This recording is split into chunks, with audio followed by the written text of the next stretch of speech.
Namaste. Welcome to the channel on Indian history and culture. When we talk about the Indian national movement, the first thing that comes to our mind is the role played by Gandhiji in the mass upheavals that eventually led to the overthrow of the British Empire. But a person who started his career in South Africa came to India in 1915 and became a mass leader just about 4 to 5 years later. It's an astonishing story to remember and retell. How did he capture the leadership of the Indian National Congress as well as the Indian national movement in this short time period? This is a story that we shall try to understand in our this session. Before the arrival of Gandhi, it was Lokmanya Tilak who had started the popular agitation demanding Swaraj from the British Empire. Swaraj or self-rule was to be attained through popular participation. The movements were launched for this under his leadership. The Swadeshi movement in 1905-1906 and eventually the Home Rule movement under the leadership of Tilak and Annie Besant during the First World War. But Home Rule had still not come. Tilak was tried for sedition in 1908 and sent for 6 years. And again he was tried for sedition during the First World War. It was here that along with Tilak, a person who fought for Tilak's case was Muhammad Ali Jinnah. Muhammad Ali Jinnah had provided the legal counsel and successfully defended Tilak from going to prison. Now this brings us to question, what was Jinnah doing defending Lokmanya Tilak? For many of us who are not aware, Muhammad Ali Jinnah was actually a Congress leader. He had joined the Indian National Congress about 10 years prior to this famous case of 1916. He was an active associate of veteran leaders like Firoz Shah Mehta, Gopal Krishna Gokhale, and a close confidant of Lokmanya Tilak as well. He deeply respected these leaders and wanted to emulate their politics and their style eventually in his political activism too. To use the terminologies which have been used by historians, Jinnah wanted to become a Muslim Gokhale, a leader that he was inspired from. Jinnah was to take over the leadership and the mantle of the Indian National Congress. A close confidant of Tilak, an associate of Gopal Krishna Gokhale and Firoz Shah Mehta certainly put him in that place. So what changed? What changed was the arrival of a person called as Mohandas Karamchand Gandhi. Mohandas Karamchand Gandhi, popularly known as Bapu, Mahatma, or simply as Gandhiji, had started his political activism in South Africa. It was against the racial discrimination policy that he had experimented his new methods of non-violence and satyagraha. In the year 1915, he arrived in India. There had been a correspondence which he was engaged in with Gopal Krishna Gokhale and the other leaders of the Indian freedom struggle prior to this date. When he came to India, he went to his political mentor and a person that he often referred to as political guru, that is Gopal Krishna Gokhale. On Gokhale's advice, Gandhiji went around the country trying to meet different people, understand their problems, their issues and how to overcome them. Eventually in 1917, he started with experimenting his methods of non-violent satyagraha in different scenarios and different settings of India. It began with Champaran, then Kheda, and then ultimately the Ahmedabad mill strike.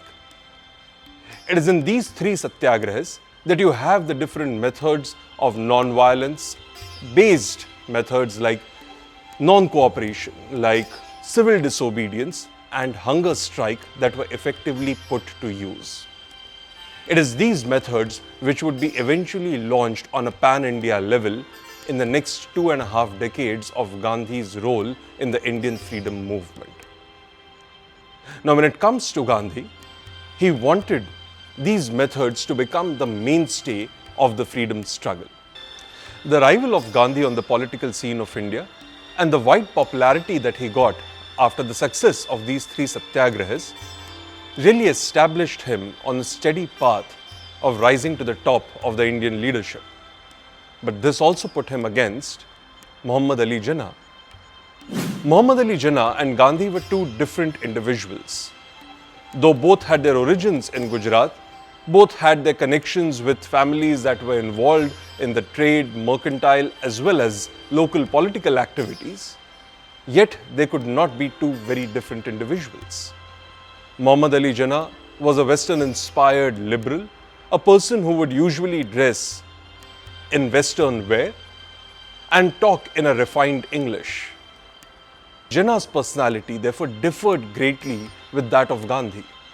Though Gandhi was also educated in England, he also knew English very well, yet you have more nativist, more Indian spirit that could be seen in the way he talked, the way he dressed.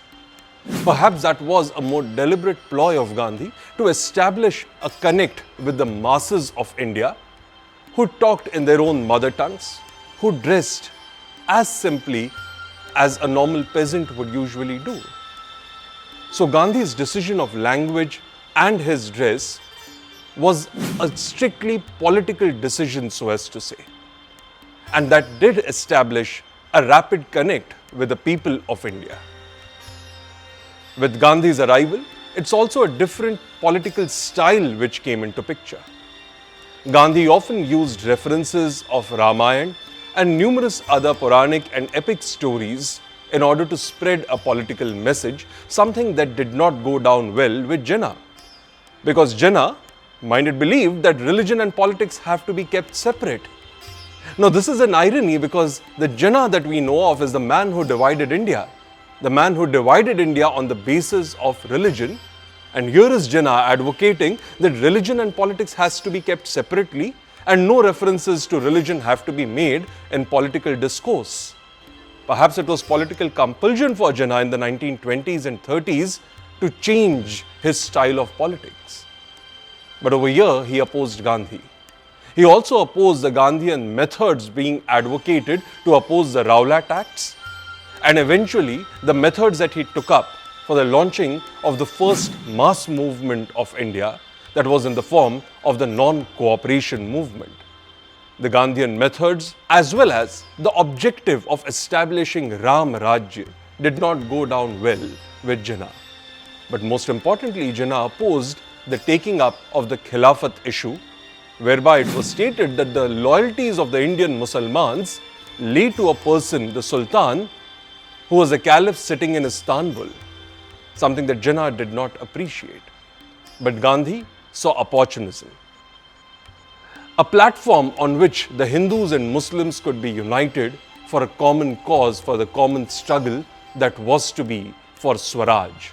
And Swaraj was to be achieved in 1 year. That was the objective with which non-cooperation was launched.